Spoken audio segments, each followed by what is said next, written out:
नमस्कार दोस्तों, एक बार गौतम बुद्ध अपने आश्रम में अपने सभी शिष्यों को शिक्षा दे रहे थे कि दुनिया की सबसे तेज छुरी हमारी जबान है और दुनिया के सबसे खतरनाक हथियार हमारे शब्द हैं, जो बिना किसी का खून बहाए लोगों को अंदर ही अंदर मार सकती हैं। हमारे शब्द हमारी ताकत हो सकते हैं, लेकिन यह हमारी सबसे बड़ी कमजोरी भी हो सकती हैं। अगर हमें नहीं पता कि कब, कहां और क्या और कितना बोलना है, यदि हम सही समय पर सही इरादे के साथ सही शब्दों का प्रयोग करते हैं तो यह हमें एक सफल व्यक्ति बनाता है।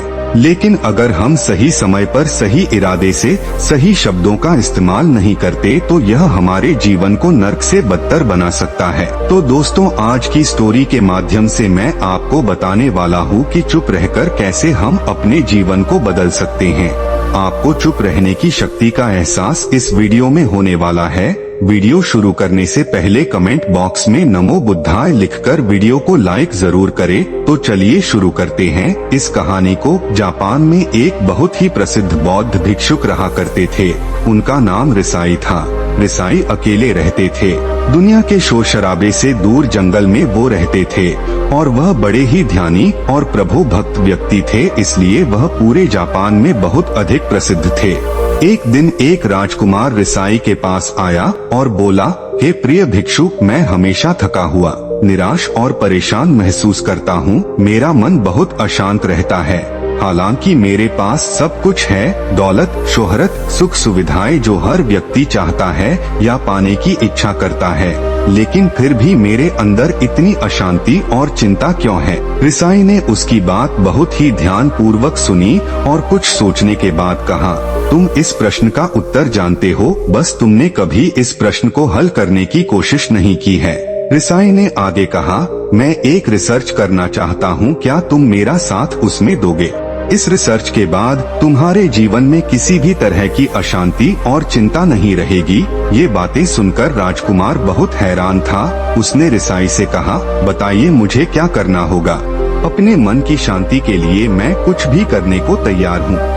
राजकुमार की इन्हीं बातों को सुनकर भिक्षु ने कहा, तो फिर आप अगले 15 दिन के लिए मेरे आश्रम में रहोगे और एक सामान्य व्यक्ति की तरह अपना जीवन व्यतीत करोगे और इन 15 दिनों में तुम अकेले और चुपचाप रहोगे, जितना हो सके कम बोलोगे। राजकुमार उस भिक्षु की बातें सुनकर सहमत हो गया। पहले दिन राजकुमार को लगा कि उसका मन सामान्य से अधिक अशांत और विचलित है। उसके मन में तरह तरह के विचार आ रहे हैं और वह आम लोगों की तरह जीवन जीने में हंसराज महसूस कर रहा है।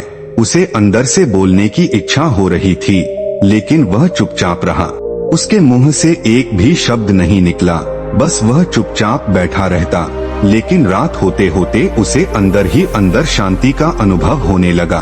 उसके लिए यह अनुभव अजीब था। वह खुद से पूछ रहा था कि वह अंदर ही अंदर इतना खुश क्यों है और उसकी आंतरिक बेचैनी और चिंता कम क्यों होने लगी है। अगले दिन राजकुमार अकेला चुपचाप बैठा रहा और वह प्रकृति को निहार रहा। वह पौधों को, फूलों को, आकाश में उड़ रहे पक्षियों को। वह अपने जीवन में पहली बार यह अद्भुत दृश्य महसूस कर रहा था कि उसके पास कितनी सुंदरता है। वह दिन भर प्रकृति की सुंदरता को निहारता रहता और उसकी ताजगी को महसूस करता रहता। इसी तरह से 10 दिन बीत गए और उसके मन की सारी बेचैनी, सारी हलचल, सारी उथल पुथल और सारा तनाव गायब हो गया। 11वें दिन की सुबह राजकुमार फिर से एकांत में बैठ गया और कुछ ही मिनटों में उसकी आंखें अपने आप बंद हो गई और वह गहरे ध्यान में चला गया। वह पूरे दिन वहीं पर आंखें बंद करके बैठा रहा और गहरे ध्यान में डूबा रहा। ना कोई शब्द, ना कोई चिंता। राजकुमार भीतर से असीम शांति और आनंद से भर गया। राजकुमार अपने बाकी के 4 दिन इसी तरह गहरे ध्यान में व्यतीत करने के बाद 15 दिन बाद रिसाई के सामने प्रस्तुत हुआ और रिसाई को प्रणाम करके बोला, प्रिय भिक्षु, मुझे उत्तर मिल गया कि मेरे मन में इतनी उथल पुथल और चिंता क्यों थी। मैं जान गया कि मेरा मन इतना अशांत और विचलित क्यों था। रिसाई मुस्कुराते हुए पूछा, बताओ क्या उत्तर मिला तुम्हें? राजकुमार ने कहा, मैं आवश्यकता से अधिक बातें करता था। मैं किसी पर भी अपने शब्द और ऊर्जा व्यर्थ करता था। मैं दिन भर अपने लोगों से फालतू की बातें करता रहता और फिर उन्हीं के बारे में अकेले में सोचता रहता और ज्यादातर समय नकारात्मक ही सोचता रहता। इस तरह मैं बस अपना समय बर्बाद कर रहा था। ज्यादा बोलने और नकारात्मक सोचने की वजह से मेरा मन अशांत और बेचैन हो गया था और इसी वजह से मैं किसी भी काम को ठीक से नहीं कर पा रहा था, जिसकी वजह से मैं हर काम में असफल होने लगा और फिर इन्हीं लगातार मिलने वाली असफलताओं की वजह से ही मैं और भी उदास और चिड़चिड़ा हो गया। इन्हीं सभी चीजों की वजह से मेरा जीवन नष्ट हो रहा था, लेकिन यहाँ पर बिताए हुए 15 दिन मेरे लिए पूरी तरह से अलग थे। मुझे कुछ अलग ही एहसास यहाँ पर हो रहा था।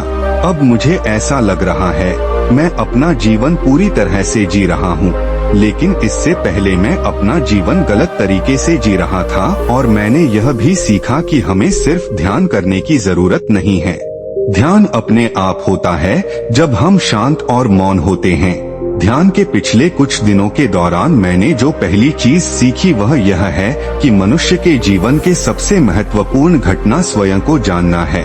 यह सुनकर रिसाई ने कहा, सिर्फ तुम ही नहीं, दुनिया में ज्यादातर लोग जरूरत से ज्यादा बोलते हैं। आज भी लोग ज्यादातर समय केवल एक दूसरे को नीचा दिखाने के लिए ही बोलते हैं।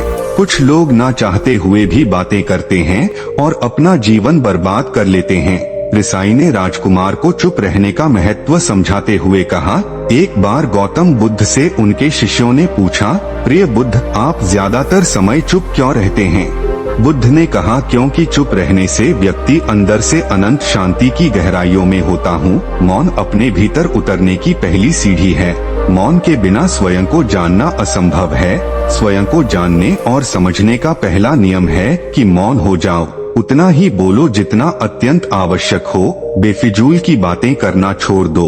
तुम अचानक पाओगे कि 90% से भी ज्यादातर लोग व्यर्थ ही ज्यादा बोलकर अपना समय बर्बाद कर रहे हैं। ना बोलने का कोई भी नुकसान नहीं है, लेकिन यदि आप ज्यादा बोलते हैं तो आप अत्यधिक गलती कर देते हैं।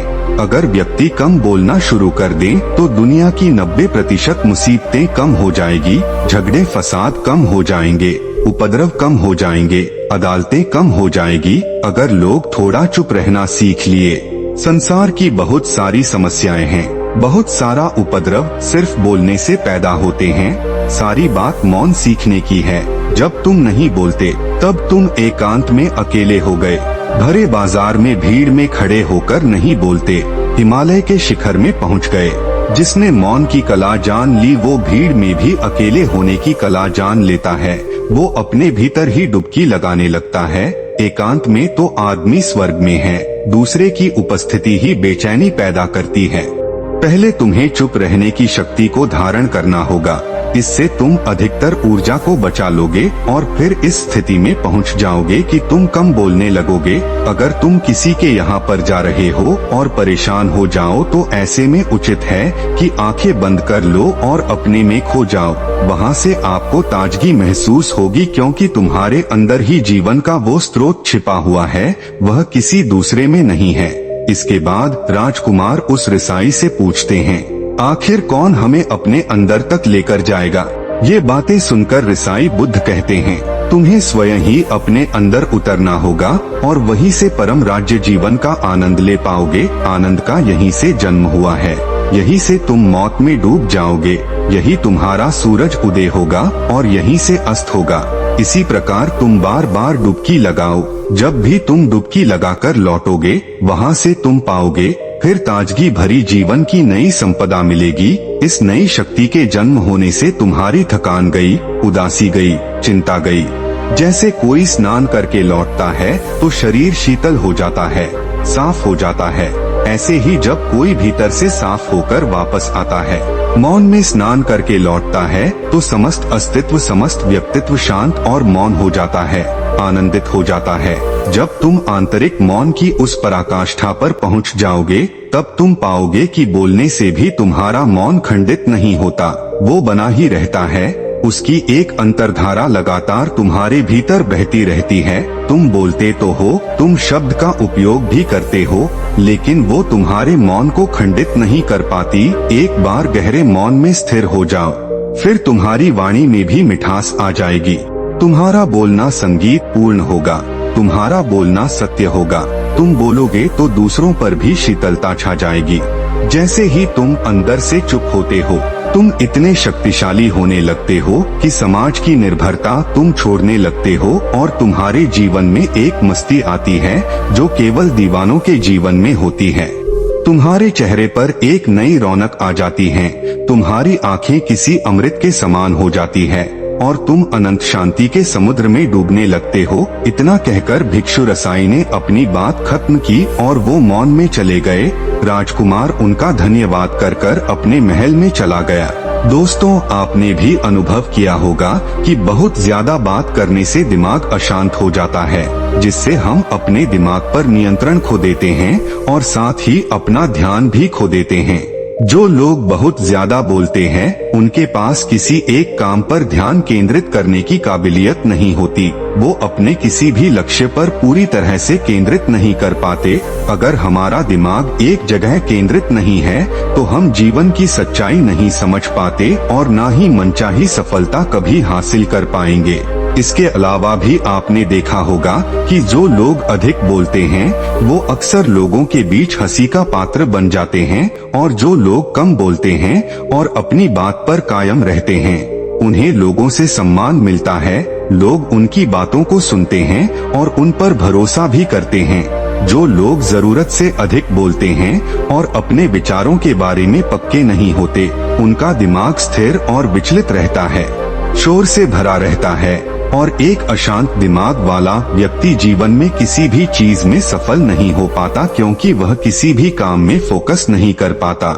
यदि किसी व्यक्ति को यह पता है कि उसे कब, कहां और क्या बोलना है, तो वह व्यक्ति सच में बहुत बुद्धिमान है और ऐसा व्यक्ति जहां भी जाता है उसका व्यक्तित्व आकर्षण का केंद्र बन जाता है और वह जो कुछ भी करता है उसमें सफल अवश्य होता है। अगर हम किसी महान और सफल व्यक्ति के व्यक्तित्व को गहराई से देखें तो पाएंगे कि वो कम बोलते हैं और कम से कम शब्दों में अपनी बात खत्म कर देते हैं। वो बोलने से पहले वो चीजों और जिसके बारे में उसे बोलना है उनके बारे में गहराई से सोचते हैं। लेकिन जो लोग बहुत ज्यादा बोलते हैं, बहुत बार वो झूठ भी बोलते हैं और अपनी बातों से दूसरों के मन और विचारों पर कचरा डालते रहते हैं। वह ज्यादातर समय दूसरों की बुराई करते रहते हैं, इसलिए उनके अपने भी उनसे नफरत करने लगते हैं और उनसे बचने की कोशिश करते हैं। हमारे भारतीय उपनिषदों में कहा गया है कि हमारे शब्द वास्तविक ब्रह्म शक्ति हैं। मौन से धैर्य आता है, धैर्य से ध्यान और ध्यान से हम अपने जीवन के बारे में जागरूक हो जाते हैं। इसलिए अगर हम ज्यादा बात करते हैं तो हम मौन को खो देते हैं, जो मन की शांति का पहला स्तंभ है। दोस्तों, आज से हम भी चुप रहने का अभ्यास अवश्य करेंगे।